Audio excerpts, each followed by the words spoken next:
What's going on, Shady people? Shady Penguin here, welcome you back for another week of the UCL. Now, if you don't know this, your New York Mankeys are now in the playoffs for Season 1 of the United Championship League. So if you guys are excited, please show some Shady love to that thumbs up down below. We're going to be preparing for our match against A-Drive. Now, if you guys have been around the channel, you know that A-Drive is pretty much our Goliath when it comes to Pokemon battling. Sure, we may have won a cage lock, but it doesn't really mean much when you have league battles going on. So we do have to prepare today for a pretty scary team. We're going to go over what that team is and kind of address a couple of my concerns. So Dan's team consists of the following Pokemon. They're not going to come up on the screen, so just listen carefully. He's got Mega Metagross, Raikou, Conkeldurr, Hydreigon, Crobat, Vaporeon, Aromatisse, Tangrowth, Omastar, Golurk, Kecleon, and Mesprit. So definitely some threatening Pokemon. First of all, Mega Metagross right there, easily most threatening Pokemon in the entire existence of the league.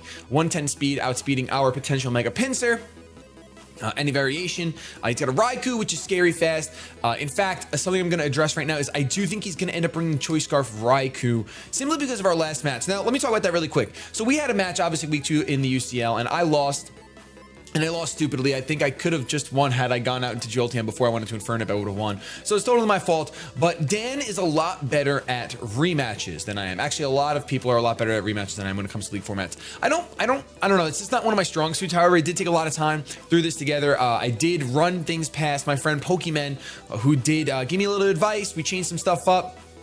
I suggested some stuff. He approved, disapproved, all that stuff. So he did help me out this week. This is the first week I've gotten help like that since like week 6 or 7. So I just wanted to run past someone else. He offered his help and I took it. So this is the team. I did come up with a team of 6. Now, I'm going to say that, okay, when we first Dan, we didn't bring Landorus.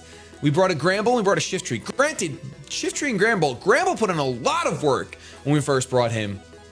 Which stands me to say that we're not going to be bringing Legoer this time around. But we're going to jump into the 6 Pokemon that we did bring right now. We're actually going to start off with a Pokemon that we did not bring last time. It's going to be Choice Scarf Toph. So we have Landorus here with U-Turn, Earthquake, Knockoff, and Superpower. Like I said, I do think he might end up bringing a Choice Scarf Raikou because that's the only thing on his team.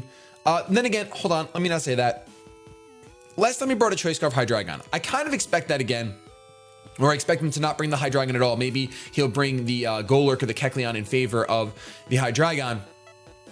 But I really see him scarfing either Raikou or Crobat, simply because my 2 Choice Scarf options are Lonely and Toph. Those are the 2 that he probably is thinking that I would Choice Scarf. And unfortunately, Raikou Choice Scarf outspeeds both of those things. However, Choice Scarf Raikou is not too big of a deal for me because I'm bringing, you guys will see at the end, you can't see because my face cam's there right now, but I'm bringing Blissey, so I'm not too super concerned with Choice Scarf Raikou if that's what he ends up going with. Same thing with Choice Scarf Crobat. Granted, I mean, it hits on the physical side, but Blissey is still a monster, and we have answers for Crobat for sure. So if he brings Choice Scarf Hydreigon again, that's a little concerning for me. I am planning for it. But anyway, this is our Choice Scarf Toph. Intimidate, we have 60 HP, max attack, we're adamant with 184 speed EVs. English is not working today, and 12 in special defense. So the reason I am bringing 184 speed is because it outspeeds this Choice Scarf Toph outspeeds a Jolly Crobat if he brings it. So that's pretty much the fastest thing available to Dan is a Jolly Crobat without like barring any items. So if he brings a Choice Scarf Raikou Hydreigon, we're getting outsped no matter what. So there's no reason to waste EVs in there. It's basically speed creeping. Our moveset is U-Turn, Earthquake, Knockoff, Superpower. Pretty self-explanatory. U-Turn for initiative, Earthquake for... his team does not like Earthquake. His team does not like Earthquake at all. Mega Metagross doesn't like it. Raikou doesn't like it. Conkeldurr takes like 50%. Omastar doesn't like it if he ends up bringing that. He does have a couple of immunities in Hydreigon, Crobat, and Mesprit, but I don't think he'll bring all of those. I could see him bringing Mesprit and then either Crobat or Hydreigon. He might bring Crobat because he didn't bring hazard removal last time, and it helped out a lot, and we're going to keep that in mind for sure. I want to get rocks up as soon as possible in this game, but Toph is not a rock user. It's a Choice Scarf user. And like I said, moves are pretty obvious. I wouldn't mind going for a knockoff on a Hydreigon Like if he switched in his Hydreigon, which I can never see him doing against a top, so it's kind of irrelevant, but I need to find out who his Scarfer is and knock it off. Because if we can knock off his Scarf and then have Lonely be the fastest thing, Choice Scarf Infernape does a number to my opponent's team, barring the Vaporeon. Vaporeon is really the only thing that wants to handle it. Not even Omastar wants to. Golurk is a little bit of an issue because it's immune to the fighting type, so I could see him bringing the Golurk because Mayhem and Lonely caused him a lot of problems last time. So if he brings Golurk, our next Pokemon can kind of handle Golurk, no problem. I mean, we'll get confused and what have you, but it's really not a big deal. So that's our top. Hopefully comes in clutch. Our next Pokemon is the beautiful Sakura with Leftovers Marvel Scale because there's no reason to run competitive. He has no type of triggering besides the Defog on the Crobat, but it's not that big of a deal. I'd much rather have the Marvel Scale. So we have Recover, Scald, Ice Beam, and Dragon Tail. Dragon Tail was not a move that we brought last time. Dan was very afraid of the Mirror Coat, and I think he will be again. So we're not going to bring it this time around. We're going to just bring Dragon Tail because you guys will see in a little bit, this team is really going to rely on late game sweeping.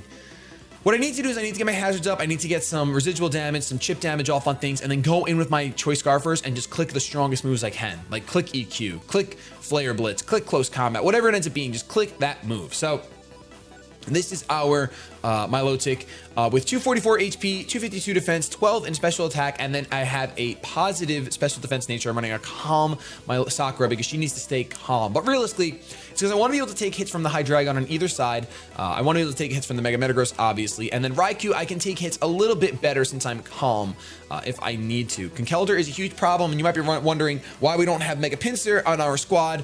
Mainly because even though Mega Pinsir takes care of Conkeldurr, it gets shut down by Raikou. It gets outsped. It gets outsped by Mega Metagross, which can take it out. It can get outsped by Scarfed Hydreigon, which can take it out. It gets outsped by Crobat, which can take it out. So too many things exist that make Mega Pinsir not viable, unfortunately, for this matchup. But I think that if we can get hazards up and start Dragon Tailing away, we can get some nice chip damage, hopefully some bad switch-ins. My opponent will maybe want to set up and I can take advantage of that and get rid of whatever he has in right now. If he goes for, if Vaporeon versus Milotic is such a common thing, I really wish last time I would have had Dragon Tail. So it'll be a lot nicer if he goes for a Wish and I Dragon Tail him into something that makes the Wish completely useless. I would just love it. So our next Pokemon is Mayhem, our Jolteon running Choice Specs, max speed, max special attack. So there was no speed creeping done because he has the opportunity to bring a Crobat, and I want to make sure that I at least speeds high with an Adamant Crobat. Although because I could see him bringing Adamant. I could see him bringing Adamant Choice Scarf. Well, if he brings Choice Scarf, we're not gonna, maybe we will go with less. I thought there was a reason why I had to go max speed though. I was pretty positive there was a reason. Maybe that was the only reason. I think Raikou, if it's timid, it gets pretty fast. I can check really quick. Nugget Bridge. Raikou, timid. Raikou timid outspeeds us, actually. If we run this set. So, do we want to run this set? Oh, man. Granted, Raikou doesn't do too much to us. The best thing it can do probably is Shadow Ball us, which does 30 some odd %. We're kind of at a standstill if you, man. Well, we have to decide if we want to make sure that we can outspeed this thing, because our Shadow Ball does 30% to him. His Shadow Ball does more, which is nuts. How does that make sense? He's got 100 special defense, that's why. Ugh. All right, so do we want to get outsped by a Raikou? I mean, the extra damage output is so advantageous for us.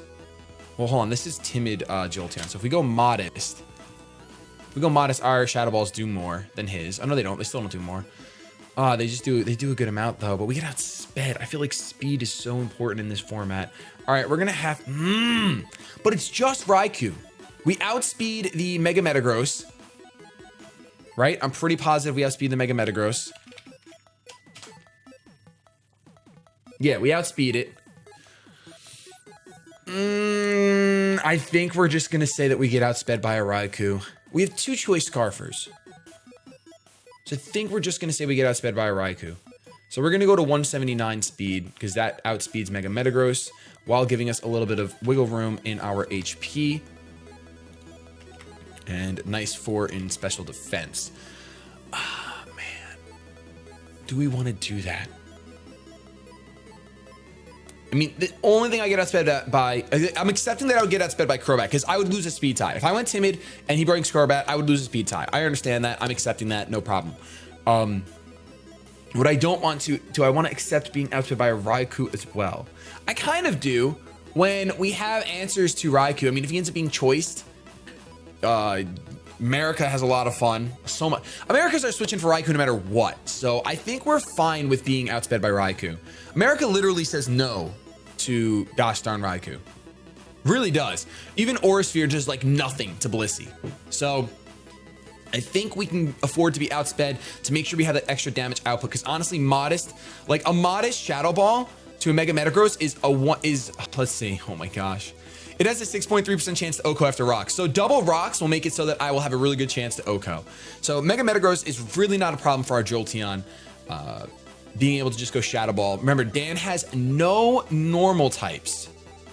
Dan has not a single, oh, he does have Kecleon. So, but I don't think he'll bring Kecleon. He has no normal type. So a Shadow Ball is going to do a lot to anything. The only thing that's going to be able to really enjoy it is a Conkeldurr, which it still does 35%, but Conkeldurr doesn't want to switch in for the possibility of a Thunderbolt. So I think I like this. I think I like these odds.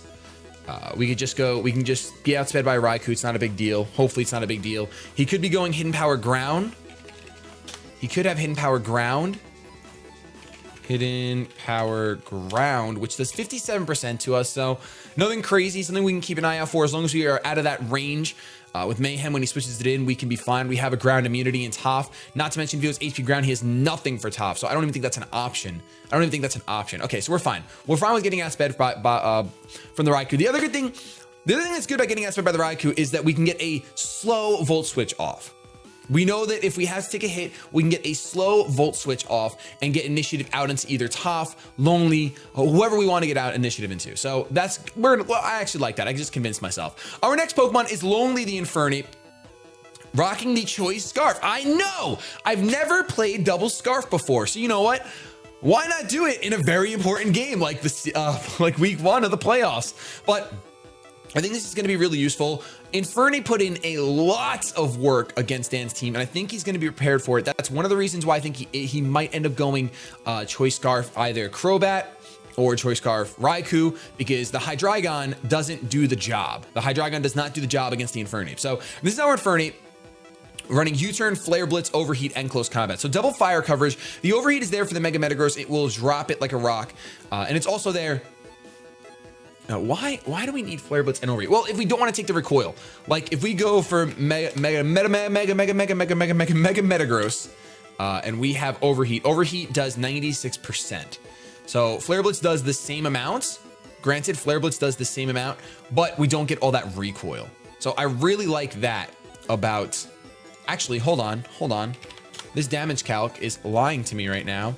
We actually, Overheat is a 82% chance to OHKO after rocks. So really, really huge. And Overheat will hit a lot of things in my opponent's team really hard. Obviously, the Vaporeon and the Hydreigon can take it the best. Actually, Omastar if he brings it, but he's not going to bring it. That would be insane if he brought it. We'd be in a little bit of trouble. Shell Smashing Omastar could do a lot of work. We have America, but just paralyze it. So we have Overheat, mainly for the Mega Metagross. Flare Blitz is there just to press Nuke. Like if even the Hydreigon, it still takes like 40% from it. So after rocks, we could potentially pick up a late game 2 at KO with Flare Blitz. So it's really nice to be able to have that when you don't want to go for close combat in case Golurk wants to come in. Golurk is a Pokemon that I do think Dan might end up bringing. Once again, Golurk can't really switch into this. Even if he's defensive, it's going to be a 2-hit KO. Let me just make sure. Yes, 2-hit KO after rocks for sure. Does 49%. So we'll be fine with that.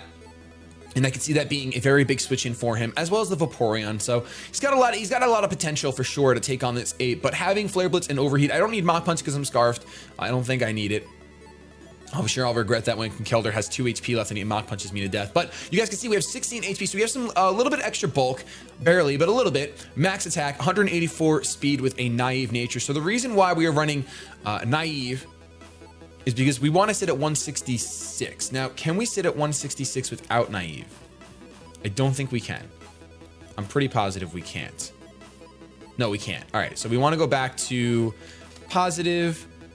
Bring this down to right here, 166. And we want to sit at 166 because, gosh darn, you guessed it. Let me see. Okay. Gosh darn, Hydreigon sits at 165. So we outspeed Choice Scarf Hydreigon every time. The only thing we get outsped by are possible Scarfers like Raikou and Crobat. We outspeed Crobat as well, so an Overheat or a Flare Blitz. I think to Crobat, a Flare Blitz is the better option. Or not, yeah, it depends on the spread. Flare Blitz will be stronger because we have more attack than we do defense. And if he goes for Brave Bird, if he Scarfs, we have to scout for that Scarf. We're going to use Sakura for sure to scout for Scarf. If he goes for U-turn, I'm going to be thinking Scarf. If he doesn't have Defog and we get Rocks up, that Crobat's not living long anyway. So if he brings Scarf Defog, we can hopefully get a little advantage with that. I wouldn't have minded bringing like a setup mod like Top Ring and Agility for that reason, but it's all right. So this is our Lonely. I think he's going to do a lot of work again like he did week 2. Our next Pokemon is Rufus. Now, this Rufus is interesting. It is the physically defensive Rufus, but it's not the Stall Breaker that we brought the first time against Dan. It is holding the Colbur Berry, so we don't have leftovers, which is kind of a drag. And I'm thinking about possibly putting leftovers on there anyway, because here's the reason why. You know what? I think we're going to go leftovers.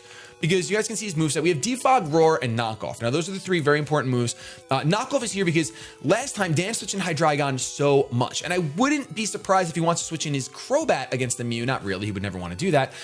Basically, Knockoff is there to take advantage of getting rid of items. If we can get rid of the item on the Choice Scarfer, the Hydreigon, or the Crobat, or the Raikou, either way, that would be absolutely phenomenal. Because then we know we gain a little bit of speed. Essentially, Defog is there in case he does bring rocks. Now, as possible rock setters, I could be mistaken, but I think he only has 2. Omastar, oh no, Mesprit. Mesprit, I think Omastar gets rocks, and I believe Golurk gets rocks as well. So those are his 3 possible rock setters. If he brings the Golurk, he might want to lead with him and get the rocks up as soon as possible. So if he gets rocks up, as much as I want to get my rocks up, I got to get rid of his first. I got to try to get rid of his. If not, we just get our rocks up and work around rocks. We have one Pokemon, actually none of our Pokemon are extremely weak to rocks. Like Infernape is neutral because of the fighting type, and Toph is neutral thanks to the ground type. So it's not the worst thing in the world if rocks are on our side of the field, but I think it's still worth packing Defog because if we can get rid of them and have our rocks up after the fact, that's huge. Especially because we have Volt Switch, U-turn, U-turn. But Roar is there because, once again, with Dragon Tail, I want to be able to... I think once we get rocks up, we're going to be roaring because Dan switched a lot against us. He makes a lot of switches. So, because you need to switch to gain momentum in singles. So, if we can take advantage of predicting him to switch, for example, into his... let's say I have my Mew in against his Vaporeon. He goes for a Baton Pass, which is great because normally he'd think that I'm faster and he's going to get a free Baton Pass off. But now he's going to switch out into something and I'm going for an obvious Roar. So he switches something in, it takes Stealth Rock damage, and we go for a Roar. Now, if he goes back out into Vaporeon, that's fine because we can actually transform and get the Water Absorb, which is one transform idea that I have. Another transform idea I have is for Conkeldurr to be up against Mew, saying, you know what? Okay, we see leftovers. It is a Colbur Berry and going for knockoff. We go for transform, we resist the knockoff, and we now have a huge 140 base attack Conkeldurr on our side of the field. We get to see his spread, we get to see his movesets. That information is invaluable, and nothing on his team besides the Crobat wants to take a fighting type move. I don't think he's going to bring the Aromatisse. And of course he has the Golurk, but then I can go for knockoff, and I outspeed the Golurk. So actually I don't outspeed the Golurk, but we can just click knockoff if we have Conkeldurr. I would love to knock off the Assault Vest on the Conkeldurr. It's okay if he knocks off my leftovers on my Mew, that's totally fine. That's the big reason why I was going Colbur Berry, but just in case that situation doesn't happen and we do transform into the Vaporeon instead, I want to have the leftovers just in case. So we're never going to let our Mew get knocked off by Conkeldurr. Actually, we're never going to let it get knocked off by anything. Nothing that on his team that learns knockoff outspeeds us. Unless he goes for a speedy Mesprit with knockoff. That would be the only thing. But we wouldn't want to transform into that anyway. We just want to get the heck out of there and go out into like Sakura or America. So we have pretty reliable walls. This thing is physically defensive, max HP, max defense. The reason for that is I still want to be able to take on the Metagross. So I would really love to have the Metagross be pretty low and force the Metagross out and go for a transform because I think he'd want to go into something fast that can hit Rufus hard. And realistically, if he's going out into, or maybe even going something bulky like Vaporeon, getting Vaporeon, if he's got Wish, getting Wish from my opponent would be awesome. Considering he doesn't have too many things to hit a neutral water type hard besides the Raikou, but does he really want to switch into Raikou when I can just click Baton Pass? I don't know, the mind games are going to be crazy with the transform. Hopefully we can get it off this week. I know last week we didn't, but hopefully this week we can. And that's pretty much our Mew. Transform is going to be clutch, I feel like. Knockoff, hopefully knocking off a couple of items will be really nice. I know last time I versed Dan, I brought the Shift Tree, and it matched up pretty well. I think he's going to possibly think I'm going to bring it again just for stab knockoff because it does a lot of work against this team. We got to remember that Metagross only has 70 speed before it Mega Evolves. So it's very important because things can outspeed it prior to that Mega Evolution. Our final Pokemon is America, the Blissey, with Leftovers, Natural Cure. We have Soft Boiled, Stealth Rock, Thunder Wave, and Seismic Toss. So our Stealth Rocker is our Blissey. It's not Rufus. I originally had Stealth Rock on here, but I really wanted to make sure I got knockoff on Mew. I needed another knockoff user. Granted, we do have Toph, but I really wanted another knockoff user. Do we need another knockoff user?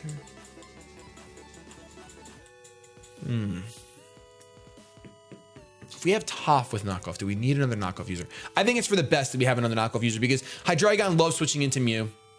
If he does bring the Choice Scarf Hydreigon, we know we could just knock it off and then get the heck out of there, go out into Blissey. Because even if he brings Superpower like he did the first game, Blissey can take a Superpower, does 49%, which means I will be able to stall it out. And more importantly, I'll be able to Thunder Wave. If he switches in the Hydreigon on the America, I'm going Thunder Wave. I'm gonna go, maybe not. It depends. If we have rocks up, maybe. If I think he's gonna U-turn out into like Raikou just to get a safe switch to that, but there's no reason. That's not gonna do anything for him. So we're gonna Thunder Wave no matter what. If he goes into the Conkeldurr, that's gonna be a problem because we give that guy a guts boosted Conkeldurr, that's gonna be a huge issue for us unless we get super lucky with Paras. But I'm not trying to count on luck. If he ever switches his Conkeldurr into a Thunder Wave, I've already decided. Well, I'm pretty sure that we just have to sack off Blissey. I'm pretty positive we just go for Seismic Toss, Seismic Toss. Seismic Toss, really hoping that he goes for a knockoff, and Seismic Toss again. Because as much as I'd want to go into Mew, if I have to take a Guts boosted knockoff, we're not living it. We're just not living it. And that would be absolutely terrible. So maybe we can work around the Conkeldurr before that happens. If I paralyze it and then we get unlucky with the Para Hacks, it's going to be really, really bad for sure. But I'd love to paralyze things like Mega Metagross, even Vaporeon, so that maybe it can get no Heal Bell off. Vaporeon is going to be a pretty big problem for us, but we do have Mayhem. So we gotta kind of predict some Heal Bells or some Wishes or Baton Passes and go out into Mayhem. Although if the Baton Passes were kind of dunzo funzo. So we'll see what happens. Thunder Wave, I was running between Thunder Wave and Toxic, but I think I'd rather just go Thunder Wave for speed control. I can't Toxic and Mega Metagross, and that's one of the most threatening things on my opponent's team. So I think I'd rather just go Thunder Wave. Stealth Rock is there because you are our rocks, Blissey. You are a rock. Soft Boiled, obvious, and Seismic Toss for damage, 50 damage every single time. Now, a lot of things on Dan's team doesn't have, like, Metagross has base 80 HP. I believe it maxes out, let's see. Metagross, Metagross can live, it can basically take 4, but after Stealth Rocks, it can't. It can only take 3 Seismic Tosses, which is really nice. Granted, we're not taking a hit from Mega Metagross. Let's see how that looks right now. Actually, Zen Headbutt does 48%, 48 to 56%. So we could even potentially Thunder Wave this and get a Soft Boiled off. So that's going to be really interesting. Blissey's just a monster. Blissey's an absolute monster, and I don't know if he'd want to risk the counter. Because counter Blissey is a very real thing. If Stealth Rocks were still on Rufus, I might want to go counter Blissey. Because the only thing that wouldn't work against is the Conkeldurr. Conkeldurr's Drain Punch does unfortunately do 86%. Wow, well, we could live it. But he'll probably want to scout with a knockoff. He'd want to scout with a knockoff, which makes sense. Conkeldurr, unfortunately, can take 5 gosh darn Seismic Tosses, which is a drag. I don't know why it says guaranteed. Oh, well, it's a guaranteed 4 KO after Stealth Rocks. Okay, that's cool. So you can take, it's guaranteed 5 KO, or if we have Stealth Rocks up, it's a 4 KO, which is awesome. So I feel like Blissey is going to be really useful. We did not bring it week 2 because we were really unfamiliar with it, but I think that it matches up really, really well. Like I said, Hydreigon can get the superpower, which if he's choiced and he has to go for a superpower against my Blissey, that's fine. Because once again, if I'm at full HP, I'm going to Thunder Wave that thing, and then I can Soft Boiled. So we can just get some things paralyzed. Granted, we're going to have to watch out for that Heal Bell. We might have to make a risky play by switching out into Mayhem or something that can take out the the Vaporeon, which really would just be Mayhem. If he doesn't bring Golurk, Choice Specs Mayhem is going to do a lot of work like it should have done in week, well, it did do in week 2, but We're going to try to make it to even more work. No matter what happens tomorrow on the field, I just want to say thank you guys so much for all the support. I do really want to win this for you guys, but he is kind of our Goliath, and it's not like, it's kind of one of those things where you've lost so many times to the same person that losing again, to me, it doesn't matter too much, but winning would be awesome and super sweet. So there's not too much on the line. I know it's playoffs and there should be more, but for me, I'm just going to relax and have fun and try to think with a clear mind. So hopefully you guys will enjoy that video. I'm going to get the heck out of here though, because this has been a lot longer than I thought. I love you so much. If you enjoyed, please support your New York Mankeys by clicking that thumbs up. Or if you hated this video, leave a dislike. You're still supporting and I really appreciate that. Have yourselves a good day, but above all else, keep it shady.